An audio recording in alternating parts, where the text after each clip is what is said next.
આજે 10મા આંતરરાષ્ટ્રીય યોગ દિવસની સમગ્ર ભારતભરમાં ઉજવણી કરવામાં આવી ત્યારે ડભોઈ તાલુકાના યોગ દિવસની ઉજવણી લકુલિશ મંદિર બ્રહ્મેશ્વર મહાદેવના સાનિધ્યમાં ધારાસભ્ય શૈલેષભાઈ મહેતાની અધ્યક્ષતામાં કરવામાં આવી।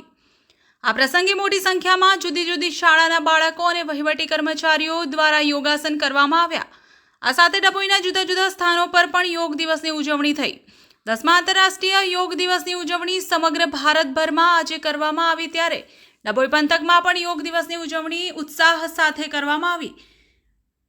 તાલુકાના કાયવરોહણ ખાતે આવેલ બ્રહ્મેશ્વર મહાદેવ મંદિર લકુલિશ ધામ યોગ ક્ષેત્ર ખાતે ધારાસભ્ય શૈલેષભાઈ મહેતાની અધ્યક્ષતામાં અને મામલતદાર ડીવી ગામિત સહિત વહીવટી કર્મચારીઓની હાજરીમાં ગુજરાત રાજ્ય યોગ બોર્ડના ડભોઈ આસિસ્ટન્ટ કોચ ગૌરી કે ભટ્ટ અને લકુલિશ મંદિરના સંન્યાસી મુક્તાનંદ સ્વામી દ્વારા યોગનું મહત્વ સમજાવી સાથે જુદા જુદા આસન કરવામાં આવ્યા।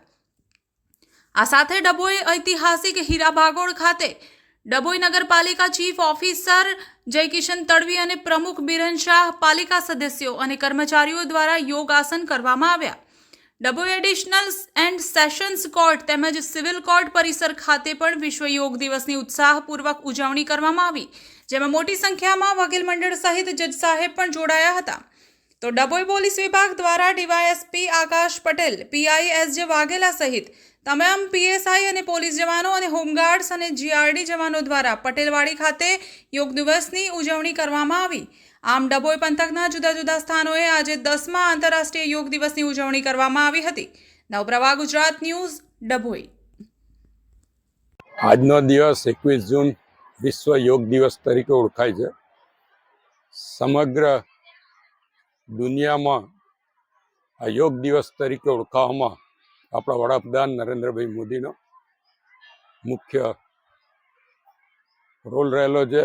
ત્યારે આજના દિવસ આજે કાયાવરોહણ શ્રી બ્રહ્મેશ્વર યોગ મંદિર ખાતે લકુલેશ મહાદેવના સાનિધ્યમાં ડભોઈના તાલુકા કક્ષાના યોગનું આયોજન કરવામાં આવ્યું હતું।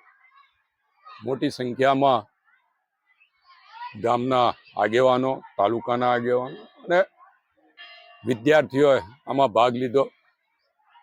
મુનિશ્રી દ્વારા આ યોગ કરાવવામાં આવ્યા, યોગનું મહત્વ સમજાવવામાં આવ્યું।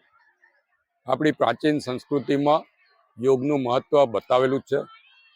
આપણા ચારેય વેદોમાં પણ યોગ બાબતે વિસ્તૃત વર્ણન કરેલું છે। યોગ દ્વારા એકાગ્રતા સાથે જ શરીર અને મનમાં આવતા વિકારોનો નાશ થાય છે।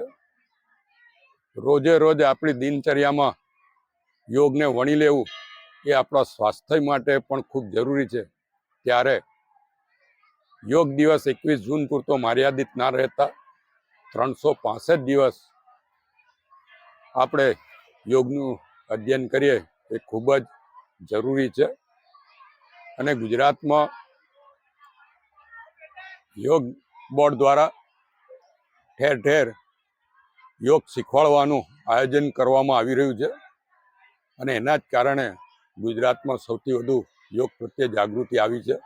હું સરકારનો, યોગ બોર્ડનો અને આજના આ યોગ દિવસે યોગના આ કાર્યક્રમમાં ભાગ લેનાર તમામને અભિનંદન આપું છું, શુભેચ્છા પાઠવું છું। અને આ જ રીતે રોજ વિદ્યાર્થીઓ યોગ દ્વારા પોતાનું શારીરિક અને માનસિક સ્વાસ્થ્ય સુધારા રહે એવી અપેક્ષા રાખું છું। પૂરા દેશમાં અને પૂરા વિશ્વમાં 10મા યોગ દિવસ ઉજવાઈ રહ્યો હોય ત્યારે ડભોઈ નગર અને ડભોઈ તાલુકો પણ કેમ બાકી રહે? ડભોઈ નગરમાં ગરબાવાણી મંદિર પાછળ ખુલ્લા મેદાનમાં યોગ દિવસ ઉજવાયો હતો, જેમાં ડભોઈ નગરના કાર્યકરો, પ્રજા અને નગરના સંગઠનપતિ અને નગરપાલિકાના સભ્યો એ સહભાગી થયા હતા। સાથે સાથે આપના માનનીય ધારાસભ્ય શ્રી શૈલેષભાઈ મહેતાએ કાયાવરોહણ મુકામે યોગ દિવસની શરૂઆત કરી હતી।